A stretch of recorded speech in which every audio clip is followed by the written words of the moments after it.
Counts Samhain, celebrated as a Counts festival, halfway between the autumn and the winter equinox, beginning at dusk around October 31st and lasting approximately 3 days, marking the transition between light and dark.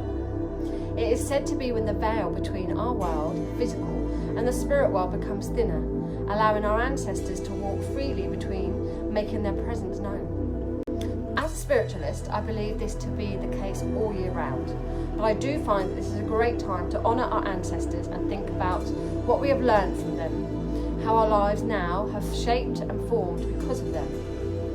It can get tricky, you see, when you're a spiritualist and you're a pagan. There's a crossover there. So for me, sometimes, well, I just go with what feels right for me anyway, but there is definitely a crossover which can be a little bit challenging at times. So this is why in all faiths you've got to follow what feels right for you, I believe.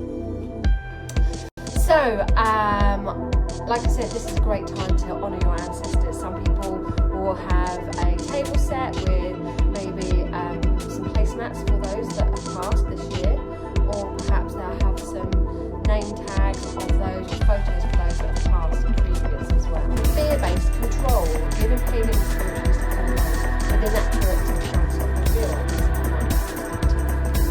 Throughout the year, other festivals are celebrated using the light and dark seasons.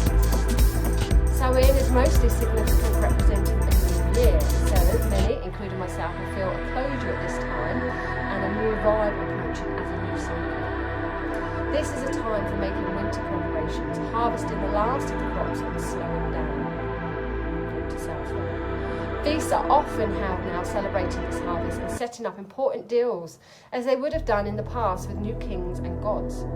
Debts were paid and finding a more balanced way of being awakened.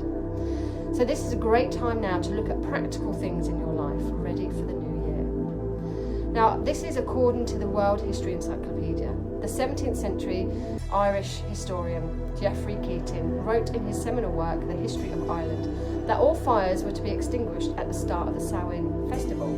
The Druids, the ancient Celtic priests, would light a new bonfire, into which the bones of the animal sacrifices would be tossed. Bonfire gives us our modern word of bonfire. From this fire, others would light their torches and carry the flames home to relight their own paths. Perhaps fitting, much mystery shrouds the festival of Samhain from our modern vantage points. We cannot know exactly for sure what would have taken place, but historians believe the festivities included animal sacrifices, dancing, and the donning of costumes made from animal skins and possibly animal heads. So, the trick or treat. Many children and adults dress up and knock doors, decorated with pumpkins and Halloween decorations to trick or treat, hoping to fill their goodie bags with sweets. This traditionally is done on October 31st, and if no treat was given, a trick was played. This goes way back to the 16th century, when people would go around house performing for food for these winter months. Now, witches, myself included, believe in magic. Energy can be raised through dance, song, building the power and raising the vibration. Rituals are held celebrating our ancestors and raising the vibration enough to conjure up, connect